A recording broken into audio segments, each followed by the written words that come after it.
Okay, welcome to the third segment of my real estate SEO training series. The object of this series, again, is to take somebody that does not know that much or knows next to nothing at all about real estate SEO and give you enough information that if you follow my tutorials, you have a very good chance of getting a real estate website to rank for terms that are relevant to real estate on the first page of Google. All right, so this segment is a really important segment. This segment is about content.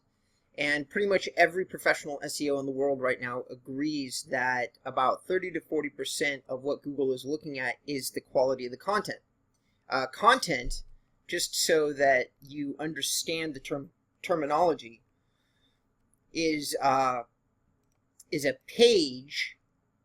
It's information on a website. Okay, that's content. This is content. Okay, there's a lot going on this page, but Google considers the entire page a piece of content. Here are, you should get a pen and a piece of paper and you should keep it close by for the entirety of this tutorial. Again, this segment is going to be on creating amazing content for your real estate website so that it ranks on the first page of Google.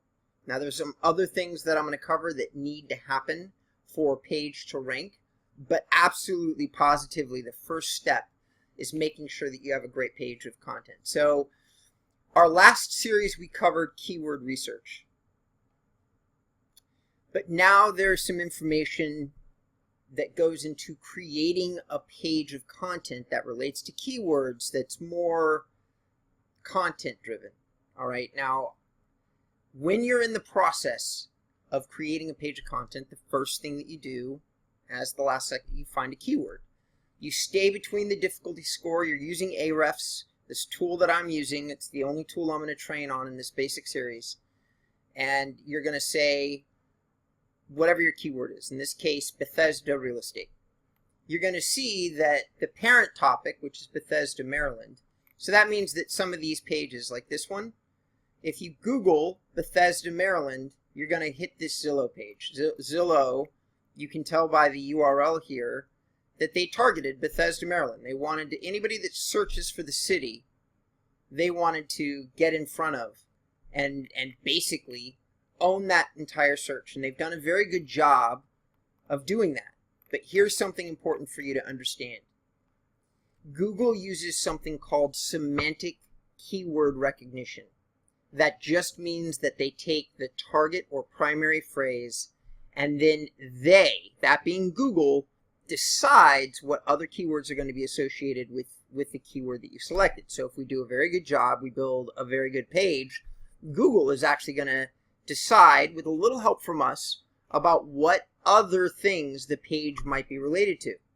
And I'm going to teach you in this segment how to send signals to Google that relate to some of the other things that you might want your page to rank to that pertain to the primary topic. So if we look here, this is keywords. So this page ranks somewhere from 1 to 100 for 232 keywords. That's what this stands for. It generates 2,486 people roughly. These are all estimates back to this particular page. And if you look down here, pretty much every page on the first page ranks for certain keyword terms. Now I want to be really clear with you as an audience. The example that I'm going to teach on is actually targeting real estate in Bethesda, Maryland, that keyword. I am not trying to target Bethesda, Maryland. The reason is simple. As I've said in my last segment, every now and again you do run across something that it's not worth it to try to compete for, at least not as a real estate agent. These two top spots are a waste of your time. Now, I haven't explained this to you yet, but the rest of these signals and the page strength is very low. This is not competitive. And I'm going to explain to you how you can, just an average real estate agent, can catch up and get on this first page. So having said that, what we're trying to get on the first page for is real estate in Bethesda or real estate Bethesda, Maryland, stuff like that. Okay, so hopefully you understand to some degree keyword selection and how that relates to content. And if you don't, here's another way to look at it. When we do find a good keyword, instead of trying to confuse you with a whole bunch of gobbledygook, I'm now going to move into another important category of my training. I am going to be teaching you using two tools that you as a real estate agent should definitely be using. One is WordPress. You should be doing your like if you're building a site, if you're going to do SEO to start with, it should be on a WordPress website that you own.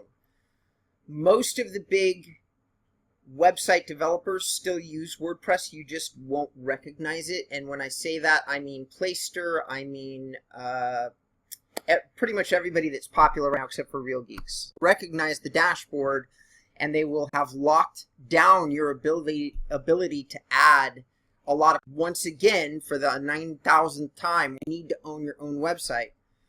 But here we go. I'm going to be using WordPress, and I'm also going to be using a plugin on WordPress called Yoast. Okay, this is Yoast. I'm using these because it makes SEO a little bit more understandable, and Yoast in particular kind of points you in the right direction. They're scoring each thing that you're doing, and they're giving you a roadmap on the website to kind of tell you what you should be doing. And it's this roadmap, this down here. So this is the Yoast plugin. Anything right below where it says Yoast SEO Premium, this is the plugin. And it's telling you right here what you're supposed to be doing. I've used this plugin extensively, including on my own website, and it works extremely well. Your objective is to get your primary keyword, and this is called a focus keyword, okay? So you've identified your keyword if you followed my last tutorial. Now you place the keyword right here where it says focus keyword. There's a few things that you need to understand called on-page SEO. It used to be a really big, vast, complicated topic, and it still has a lot of factors. But fortunately, Google, who is trying desperately to give amateurs that are not SEO experts kind of like a leg up, has simplified the major signals that they require when they start reading a page. A huge part of SEO is what is called the title, the URL, and what's called the meta description. Now, the meta description is the description that you're going to see. See, this is a meta description. When I say edit snippet, this is the description that you're going to see when you do a search. Okay? So this is the meta description. I did the search real estate slogans. This is the meta description. Google must be playing around with the algorithm because normally a meta description is not this long. This is mine, but they've increased the length. So I think that if people spend a certain amount of time on your article, if you engage them, Google does things like this. They create snippets. They do things to call out your particular listing, even if you technically haven't sent enough signals to get all the way up. I know for sure that my page engages longer than any other page, so people spend more time on it. And that's a huge important signal to Google these days when it comes to content, but we'll get to that later. So this right here is the meta description. In this meta description, you need to have the primary keyword that you're targeting. So this one, I'm targeting real estate slogans and taglines. So here's real estate slogans, and you'll see I actually probably, and then real estate tagline. Right there. It's just not bold, and I should probably go and change that, to be honest. So for some reason I did this real estate bold, and I messed it up a little bit, but I'll go change that at some point here. But so this right here, Bethesda real estate, is my primary keyword. Okay? That's what you want your primary, you want your title, your meta description, and your URL to all contain the primary keyword. And if at all possible, you want it to be the first 3 letters of the title. In other words, you'll note that a lot of my content that I produce is the first 3 words are my primary keyword. Okay, or the first segment is my primary keyword. And then I'm throwing in a home buyer's guide at the end of this because obviously the word home or buyer or any of that might actually semantically get me in front of some additional keywords. So that's the reason that I selected this title. But the sure, fast rule for you as a novice is I want my keyword set in the beginning of the article.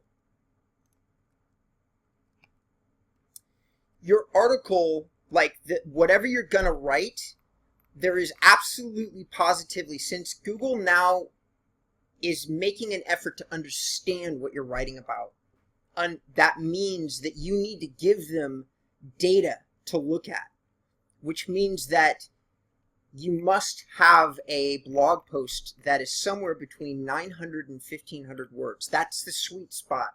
Don't break your brain about going over that, but you must have 900 to 1,500 words.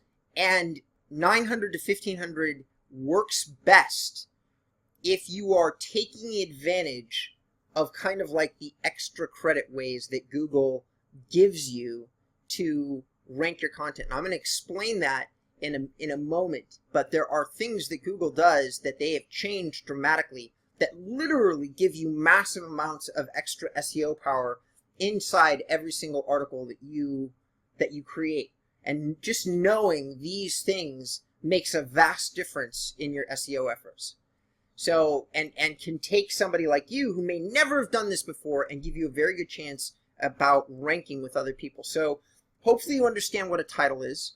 Hopefully you understand what a URL is. So a URL in the world of WordPress is also called a permalink. You can edit it. This is a beginner's guide. I suggest very strongly you stick with a simple title and you leave your permalink alone. Just let Yoast and WordPress decide what your permalink is. If you want to take an advanced class and kind of learn a lot about primary URLs and how that relates to permalinks and all that different stuff, you're welcome to do it. I'm not going to cover it in this particular tutorial. So we've got, hopefully you understand what your URL is. You need just your primary keyword inside the URL. And now we go down here a little bit. Okay, so we're looking at content optimization is this whole section that we're looking at.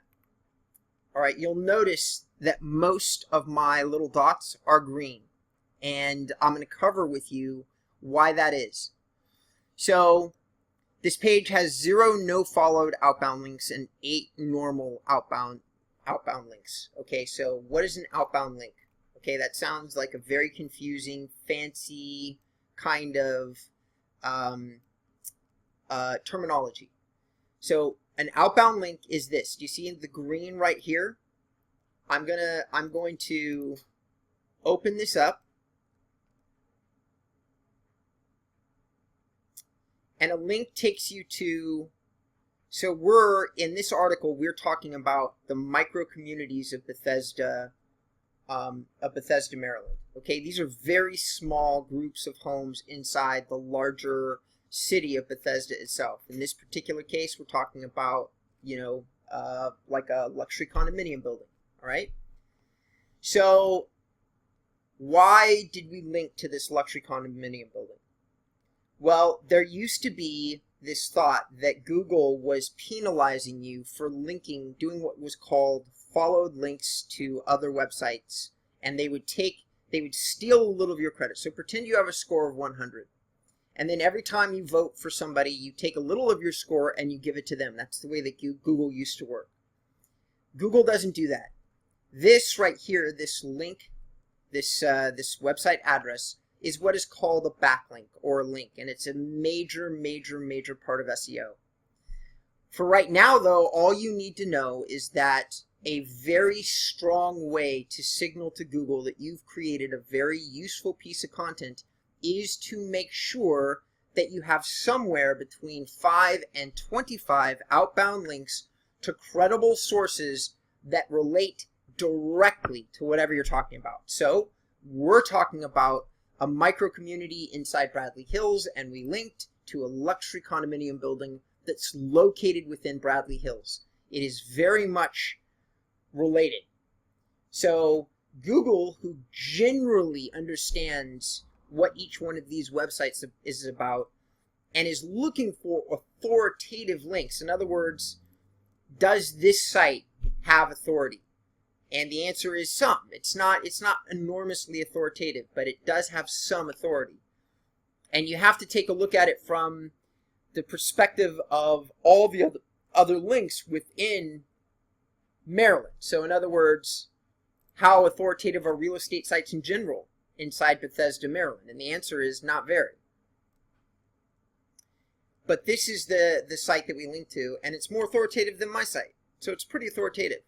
And I'm looking at the UR and the DR in order to establish that, and the Ahrefs rank, which says that it's 15 million. Now there's many other measurement tools, many other types of analytics that you could look at.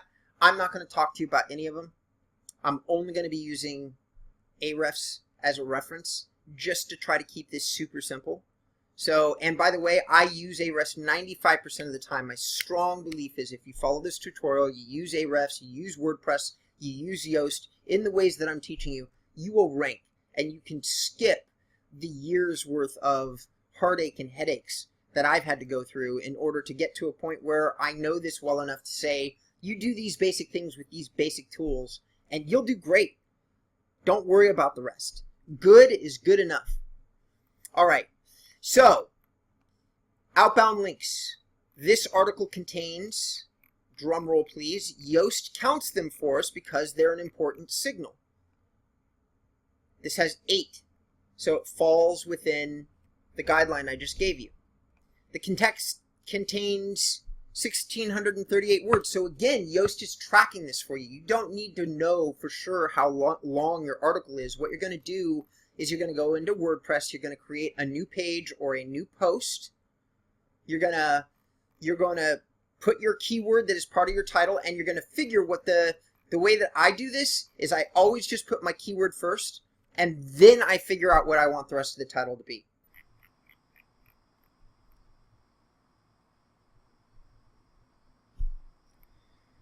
Okay, no internal links appear on this page, which means that I have linked to no other pages on this website. Okay, it is typically a good idea to link from your content to other pages on your site. An easy way to explain that is Google, again, has changed a lot of the rules. And at the simplest level, again, just using Ahrefs as my tool to show you. So Google scores every page, right? And you might end up with a lot of pages on your website. You may even have a lot of pages now. So I'm just going to do top pages.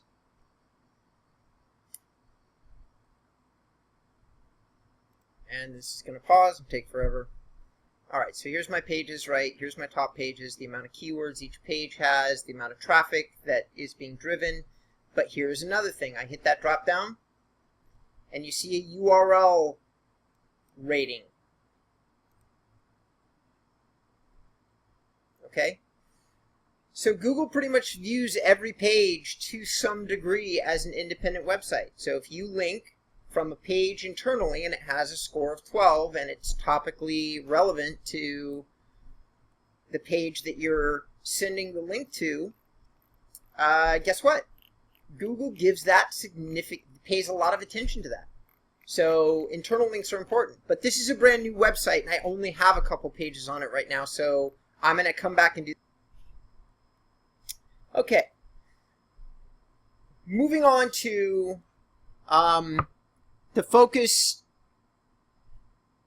keyword appears in 2 out of 15 subheadings in your copy. Okay, what's a subheading? These are subheadings. Okay, do you see where it says heading 4? So there's a tool that is important that is part of your like WordPress and SEO and Yoast will set this up for you. So again, if you're going ahead and doing what I'm telling you to do, this is going to be present. WordPress doesn't come out of the box like this, but if you've used the plugins that I've told you to use, it will be here. And here's the headings. So a subheading is a slightly larger version of the text, and Google adds a little bit more authority or importance to these subheadings. So it's telling me, hey, you should have your primary keyword in more than 2 of these 15 subheadings. I have decided that it doesn't make sense, it doesn't flow with the article to do it more than twice, because these are all sub-communities, and the only way that I could build out Bethesda real estate. So what I did do was I added the keyword in another way, and I'm going to show you that next. So subheadings, it says, hey, the focus keyword only appears in 2 out of 15 subheadings in your copy. Try to use it in 1 more subheading. I want to be clear with you. The reason I'm teaching you to use Yoast is, honestly, you could follow Yoast's advice to the letter and be doing yourself a great service. So I, who have been doing SEO for 10 years, decided to ignore this one clue, and I made up for it in another way. You, as an amateur, I'm assuming, could go ahead and follow it letter for letter, and you're not going to be doing yourself any harm. You're probably just gonna be increasing your chances to rank. So what's the next one? The images on this page contain alt attributes with the focus keyword. Sounds super confusing, and it took me a while to understand this, but this is one of the 2 extra credit ways that Google gives you to rank a page. So Google is not smart enough yet to understand entirely what a page is supposed to be about. So even though it can read the page, and it does use groups of keywords, groups of text to kind of relate to the primary keyword, it uses groups, it understands language well enough to understand if you're using language in here that is close, that relates to Bethesda real estate. So it can understand relevance. It also can see user signals, how long people are staying on the page, how many other pages that people visit, to kind of understand if the page is relevant to the topic that you're saying that it's relevant about. But you know what? When you start getting a long article, which is what Google needs, you still actually need to use keywords. It's a mistake to think that you don't need to use keywords. But one of the things that the engineers at Google realized is that trying to use a keyword too much inside the content just makes it shitty content. People don't want to read it. So one of the ways that they gave us to address that is by using something called alt attribution tags inside images. Let's take a look. Okay.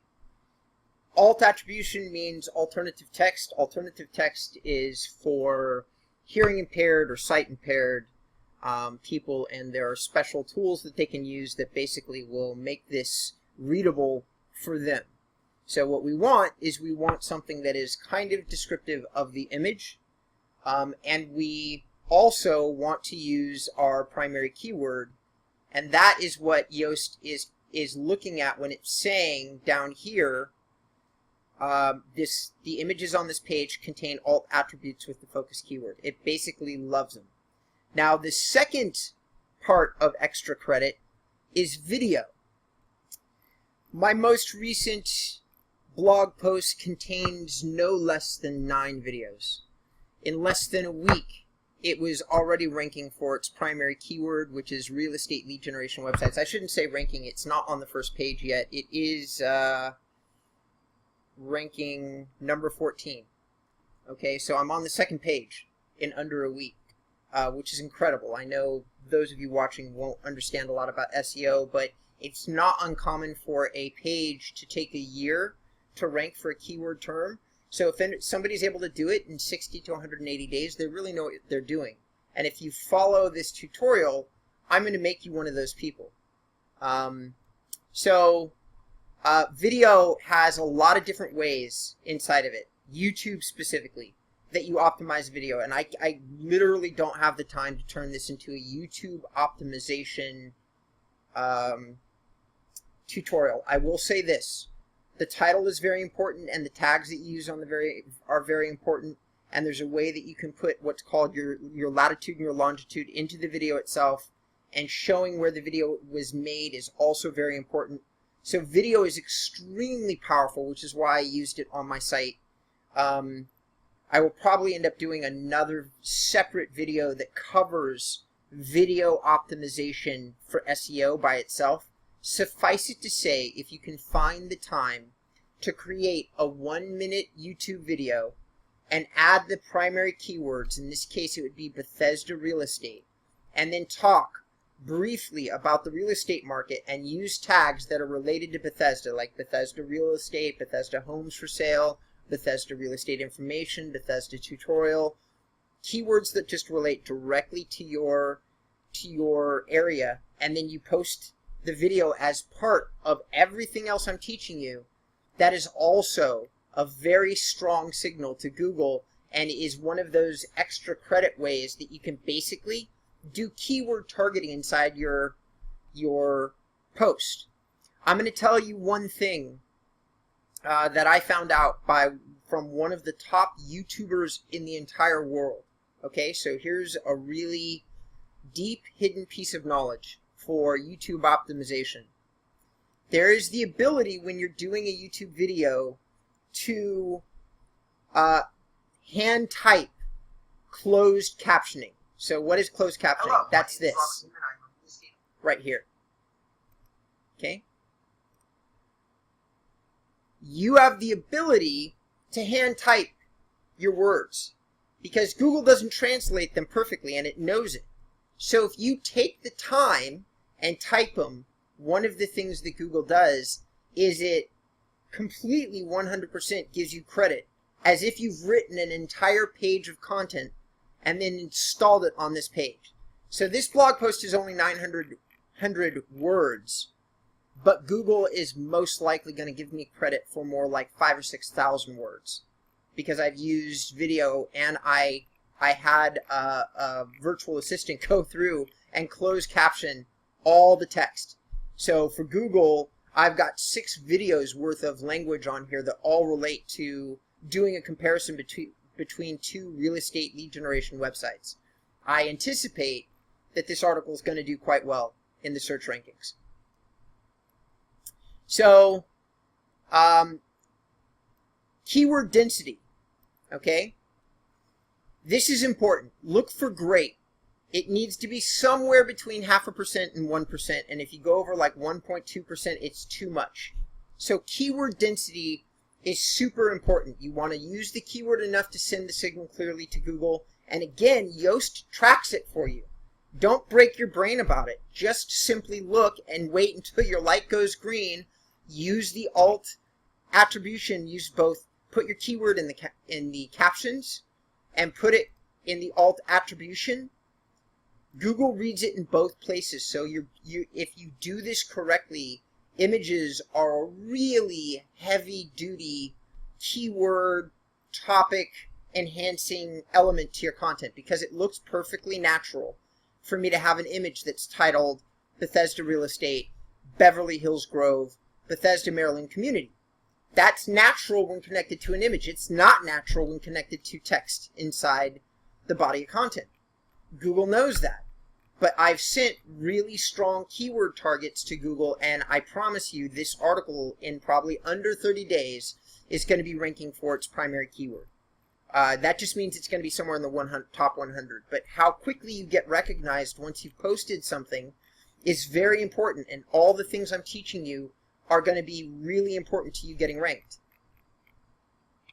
The focus keyword appears in the first paragraph of the copy. I covered this at the opening of the tutorial.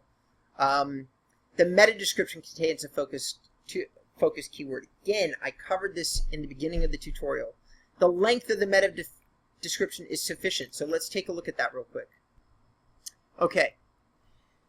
So meta description, so this description is there's 2 ways that Google grabs it. They either take it from the first paragraph of your copy, Okay, so just what you've written naturally, or you get to tell them what it is, and the two can be different. So in other words, I can put in a different meta description and not have it be the first paragraph, which is really important for things like click-through rates, but that's kind of an advanced thing. Suffice it to say, just in terms of SEO, it's really great that you can get credit doubly for keywords. Now, what do I mean by that? So Google does understand that you've got a meta description that contains the keyword, and then you also have the keyword in the copy itself. This gives you credit for the keyword twice without you having to use it twice, which again, when it comes to good writing and trying to have it be appear natural, is an extremely important thing to know. And Yoast does it for you automatically. You just click Edit Snippet, and bang, here you are. A couple of other tips about using Yoast, okay, because we are at the end. So the focus keyword appears in the URL, which again, I've already covered that, and you've never used this focus keyword before, which is good, because if you try to do something called cornerstone content, so if you're spending a lot of time and effort writing a page about real estate, you want to make one primary page that's associated to your primary keyword. For better or for worse, you're locked into this piece of content, so you should be spending lots of time to make it good. You can write a lot of other lifestyle pieces on your blog, like what's the best restaurant in Bethesda, what's a great thing to do on a Friday night in Bethesda, and then link those posts to this post, and that's how you should be building up a real estate blog in terms of lifestyle. Now, I'm going to be covering how you promote these content pages a lot more. This tutorial is about how you should be creating the content, and again, I'm trying to keep it super simple. Posting it on a WordPress website, making sure that you're using Yoast, and now the last part of Yoast, which you've seen me use here, I use a pro version of Yoast, which allows me to check other keywords. Now, it's very unlikely that a single post will get you multiple green dots. However, if you've written a good post, you can check other keywords like Bethesda, Maryland, real estate, buying a home in Bethesda, Maryland, and I'm getting oranges on these, which means that why am I checking that? Because I want to understand if semantically, if I'm choosing keywords that are close to my primary keyword, is there enough keywords in common that Yoast is picking them up? Because if the answer is yes, in my experience from ranking content on my site, this is a great signal to send. Now, there is one part of the Yoast plugin that I don't really use, and I want to cover it really quickly. The readability. So trying to understand passive voice and and by the way, I have a professional writer who is a PhD English Lit student who understands SEO, and he doesn't get this stuff right. So please don't hold yourself too accountable. This right here, passive voice, which is, you know what, I don't even want to get into it. It's, just understand this. Try to make your content easy to read. About 5th to 6th grade level is what you're aiming for. Okay, so simple. The readability score, it can be important, and if you end up getting like into a really competitive marketplace, you might want to start trying to do the readability stuff. My experience in real estate is that if you are doing just this stuff well, and you do 80% and get the little green dots, 9 times out of 10, if you sent the right signals to the page, you're going to get it ranked. The only other factor is, do people stay on your page for a while? Do they find it useful? And that can be a tricky thing, because you can read my entire tutorial and write a 1,500 word piece of junk that nobody wants to read, and I can't help you. So the last element of creating a great piece of content is understanding what people want to read. Okay, and I'm going to give you some tips and some tricks. All right? People love statistics. And they love facts. What do I mean by that? So Bannockburn, all right? Bannockburn is a subdivision of single-family homes. The most affordable starts around 600K. Statistic, fact, but ranges into the multi-millions. Homes feature a wide variety of architectural styles, and we have an image. Okay, I don't know that it's directly related to a home in there, but since I've trained my writers to use these resources, chances are strong that it is, and I'll explain how we can get images from a local area. You would think that we couldn't, but we can. Okay, including estate-sized colonials. So the average age of its 342 residents. Again, facts, figures. People that even live in the area probably have never read Wikipedia. So even though there is a Bannockburn Wikipedia page, don't make the assumption that the facts that are located there are known by everybody even inside the area.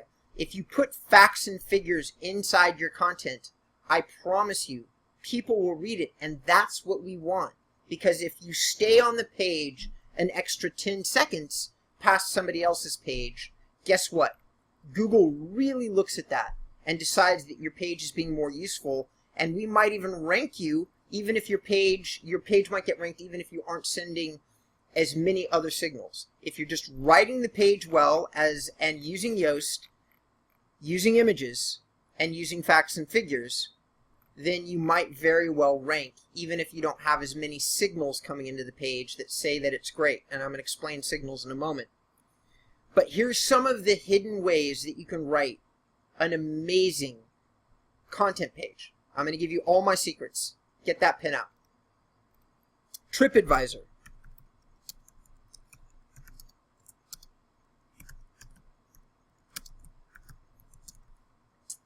So travelers, when they are visiting an area, oftentimes leave reviews on TripAdvisor.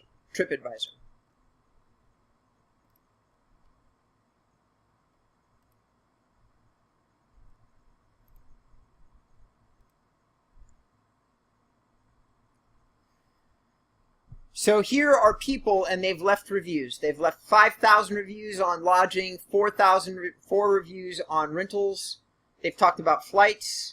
They've talked about things to do, and this is usually where I go. I go into one of either the form or the things to do. Why? Because it's full of amazing information from people who are visiting the area and then talking about it. And now it segments it for me. Nightlife, museum, outdoor activity, shopping, food and drink, tours. So let's just do sites and landmarks. Okay, the Fourth Presbyterian Church with 6 reviews. Let's read those reviews.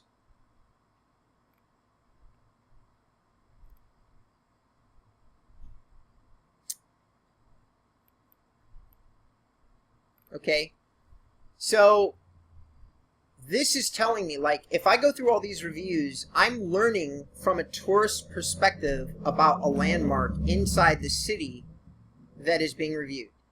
I now know from the end users, like what they think of this amazing church that's in the middle of Bethesda. Now, that's not relevant for the piece of content that I actually wrote, but it's easily relevant for a number of other kind of lifestyle pieces that I could write to support the content that I wrote. So Wikipedia is still a strong piece of content for an area. Okay? Another thing that I do oftentimes is I use Google Maps.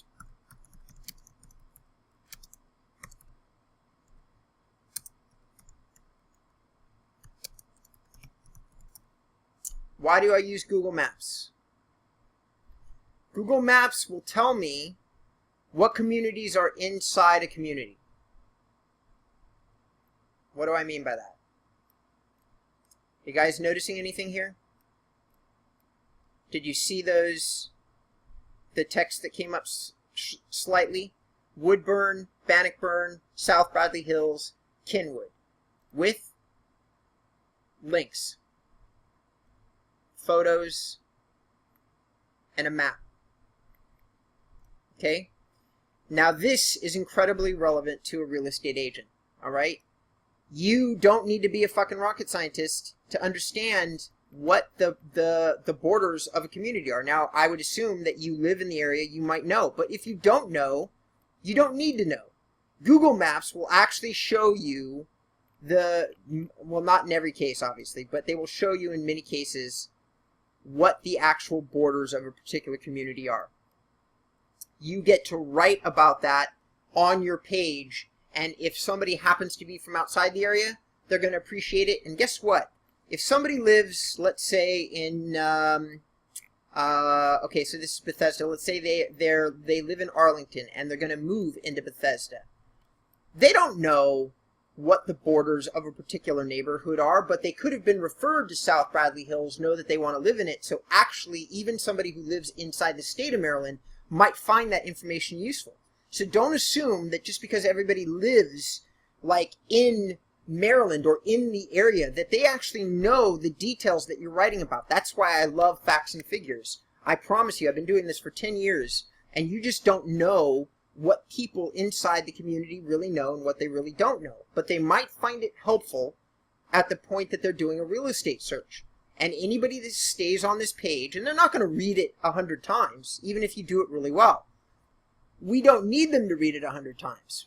We just need them to be impressed the first time they read it. And why is that? Because I don't know what it is about people, but they probably won't bookmark your site. They will, however, start their property search. If we capture them as a lead, they might actually they're going to be getting drip emails, so they will actually continue to use your site for doing property searches. And you're capturing them with these widgets, which is an IDX broker widget, which is what I recommend for IDX, which is a different topic. It's not related to SEO, but if you do SEO right, they come to this page. If you have a good reputation, in other words, you've provided great information, they're impressed by the information, but they don't sign up. 6 months later, they do the same search, see your site again.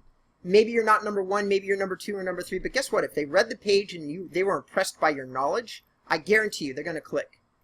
So much marketing is done based on really making an impression. I don't read, like I consume a lot of content on the web, but I am really particular. If somebody writes something that's interesting, even on a boring topic, I remember them. It's really hard to do. I may be unique, but I don't think that I am. The next tip is Flickr. Now, Flickr is where you get really insanely relevant images that are being posted by people that live in the areas that you're interested in. So an example of this would be Bethesda.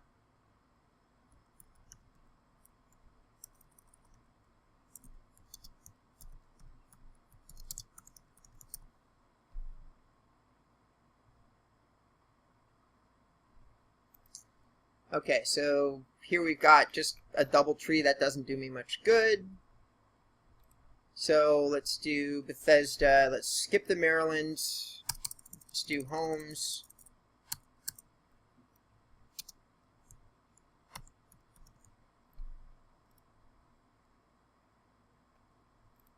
Oh, it would help if I was spelling it correctly.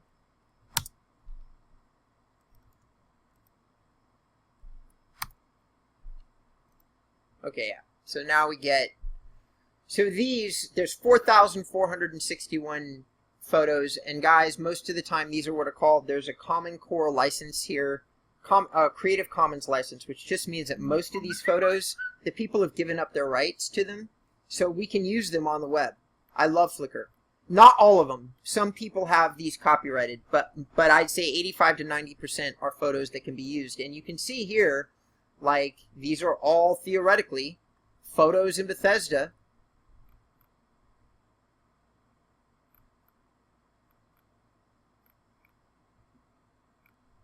It still takes a while to find the right photo, the photo that you want to use. You can see that not necessarily all of these are Bethesda homes. There seems to be a lot of assorted things in here, but I promise you a certain number of them are. And we could also do another search, because there's 4,000 there's 4,000 homes. So we could do Bethesda, Maryland. We could change the search. Still searching photos, but we've added, now it's 20,000 photos. We can do all Creative Commons, which just means that now you can use any of these photos that you find you can use.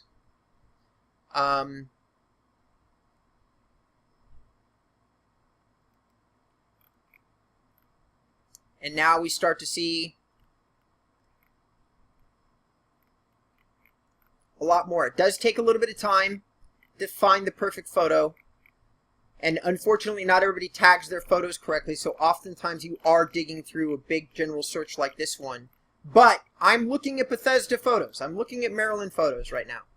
And I will eventually find some photos of some houses that I can use specifically in these areas, or specifically for the blog post that I'm doing. And obviously, there's a lot of tricks to using Flickr, but again, this tutorial is basic. I'm not going to go through each and every single filter that you can do or how all the searches can happen, but Flickr is the place that I go to get what I call boots on the ground photos, and when I do find good ones, everybody's always very surprised. All right, here's two sneaky sites to get great information. A lot of people don't know about these sites, so I'm going to educate you real quick. Neighborhood Scout.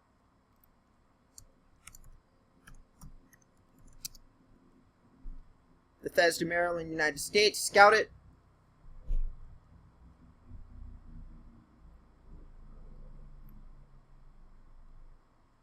Okay, notice something?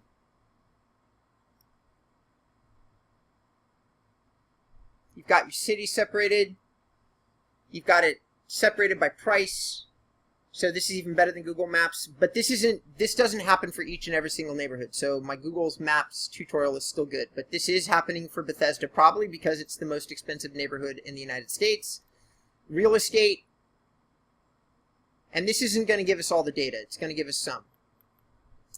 Okay, it's going to average home value, median home value, so on and so forth, number of homes and apartments. Okay, a lot of the information that we might want is locked, okay, but you do get good general data. And we have demographics, and we have crime, and we have schools, and all of this is usually they give you a little snippet, and then they cut you off the rest. Okay, but you do get some very good data for free. The other thing that you can use is city data.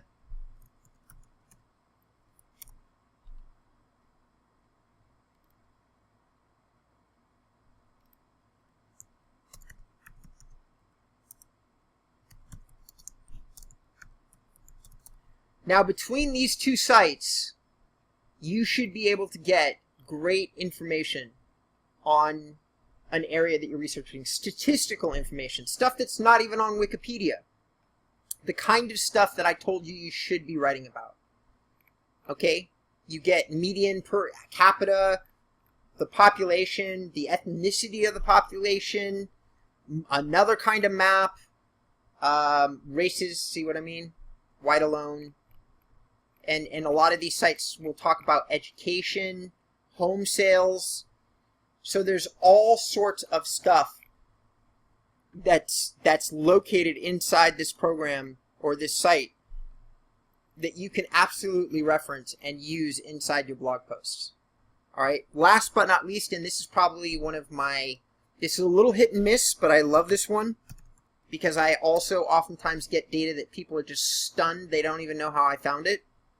So, living in Bethesda.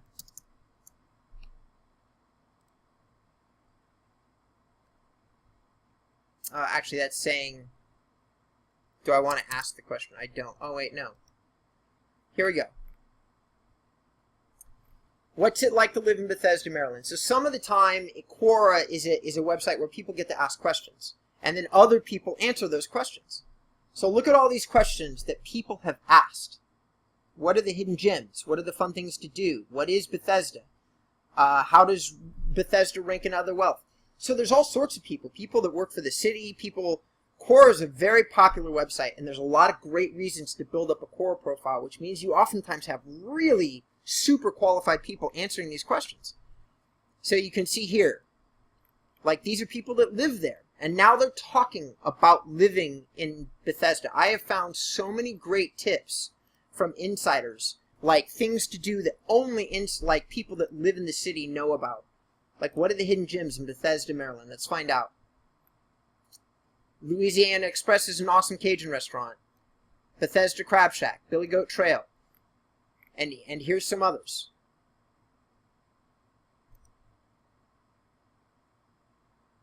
Okay, and you can kind of dig through and look at other things, but it's like, it is a great way, even if you're living inside the city itself, to write about the city itself, because you may not have ideas. So you may be sitting in front of your computer and have a blank little cursor going at you and you just can't think of something, even though you live there. Go to Quora. Find out what questions people are asking about the area. If you're doing a lifestyle piece, it's extremely helpful. If you're doing a real estate piece, just use this URL right up here and take pointers from it. And if you follow my blog and I start to talk about other clients and other work that I've done, just copy it. Don't be prideful. Just simply produce the same types of pages with the same types of information. Obviously not in the same area, but still the same format, and you should do fine. So this is my piece on creating content for a real estate website. I hope that you find it very useful. If you follow this tutorial in terms of content creation, I have no doubt that you'll be very successful. It might take a little while for you to learn the ins and outs and how to learn to use Yoast, so on and so forth, but you'll do very well if you stick to the principles, use these little hidden research tools that I told you about, and follow along with what Yoast says for you to do. You'll do great.